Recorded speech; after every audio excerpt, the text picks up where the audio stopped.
कि यहाँ जब पहुंचे तो बड़ा विचित्र समस्या है। क्या समस्या है? वे समस्या यह है कि तरुणी प्रभुता के हे श्याल को बुद्धिदायक कन्या विक्रणो लोभात पति नाम चकलकन। तरुणी प्रभुता के घर में नई बहू चलती, नई बहू आई, सास से चाबी ले लिया, बोले कि आज से आपकी सेवा समाप्त, आज से घर के बाग हम संभालेंगे। बुजुर्गों का आदर कम हो गया, सम्मान कम हो गया। और कोई शुभ काम करें, कोई धार्मिक आयोजन करें, हमारा शास्त्र कहता है कि कोई भी शुभ काम करिए, अच्छा काम करिए, अपने बड़े बुजुर्गों से सलाह लीजिए।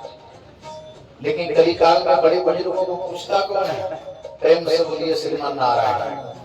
बड़े बड़े को पूछता कौन है? कोई नहीं पूछता। बड़े बड़े उनकी चरपाई दरवाजे पर रख देते हैं। फिर पूछते किससे सलाह, किससे लेते हैं? श्याल को बुद्धिदायक। ससुराल से साले साहब आते हैं सलाह देने के लिए, उनसे सलाह लेते हैं। एक कहावत है कि दीवार बिगाड़े आरो और घर बिगाड़े साथ। बढ़िया दीवार बनाओ तो उसमें ज्यादा अलमारियां छोड़ दो तो दीवार कमजोर हो जाएगी। अब कहीं साले साहब का सलाह लेने लग गया तो फिर भगवान ही मालिक है। धृतराष्ट्र को देखो, साले साहब का सलाह लिया तो क्या हुआ? नारद जी का मन बड़ा विचित्र हुआ। क्या करें? संसार के लोग अपने व्यसन व्यासना में लगे हुए, भगवान के लिए किसी के पास समय नहीं। अगर भगवान की प्राप्ति हो कैसे? लेकिन संत है ना, संत का हृदय मक्खन की तरफ होता है। समझते हैं कि कली काल में लोगों के पास समय नहीं है, लेकिन कुछ ऐसा भगवान के चरित्र इनको सुनाया जाए कि ताकि इनका थोड़े से समय में कल्याण हो जाए। ये कली जिस युग में आप बैठे हैं, इस कलयुग की बहुत बड़ी विशेषता है। हर युग में लाख लाख वर्ष तक तपस्या करने वाले संत महात्मा भगवान को नहीं पाते थे, लेकिन कलयुग में सिर्फ भगवान का नाम का याद आता है। यह कलयुग परम प्रताप मानस पुण्य हो ये नहीं पापा। कलयुग केवल नाम आधारा सुमिर सुमिर नर उतरहि पारा। इस कलयुग में सिर्फ भगवान के नाम का ही आधार है और कुछ नहीं। नारद जी महाराज ने मन में सोचा कि इन कलयुग के प्राणियों के लिए, इस कलयुग प्राणियों के लिए क्रिया किया जाए। नारद जी महाराज तुरंत भगवान विष्णु के दरबार में पहुंचे और भगवान के पास जाकर के उनको प्रार्थना करते हैं। तत्र नारायणं देवं कृष्ण वरणं चतुर्भुजं शंख चक्र गदा पद्म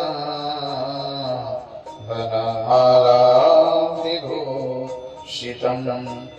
बहुत सुंदर प्रार्थना किया गोविंद ने और कहते हैं कि प्रभु, नारद जी को देखकर के भगवान प्रसन्न हो जाते हैं। लेकिन नारद जी का मुख लटका हुआ जब देखा उन्होंने तो कहते हैं कि क्या बात है भाई, आपका मुख क्यों लटका हुआ? कथम ब्रह्मण दीन मुख, आपका मुख कैसे लटका हुआ है? आपको देख करके तो बड़े बड़े, आपको अगर कोई आपका दर्शन कर ले, आपका दर्शन कर ले तो दुखी व्यक्ति भी प्रसन्न हो जाता है। संसार के कुंसित प्राणियों का जन कल्याण हो जाता है। आपके जैसे प्रसन्न आत्मा वाले संत आज दुखी है, कारण क्या है? नारद जी कहते हैं कि महाराज मैं अपने कारण से दुखी नहीं, मेरा कोई कारण भी क्या है? मैं तो किसके लिए, मैं तो संसार के अंदर जितनी मैंने चीजों को देखा है, दर्शन किया है, उससे मैं बड़ा हूँ। क्या करूं? आप कोई उपाय बताइए कि मैं क्या करूं? इन लोगों को मैं कैसे भगवान के मार्ग पर जोड़ूं? भगवान के लिए कैसे इनको मनाऊं? ऐसा कौन सा यत्न करूं कि जिनका भगवान के प्रति इनके मन में लगाव हो, भगवान के प्रति मन में प्रेम हो और भगवान का भजन करने के लिए समय निकालता है।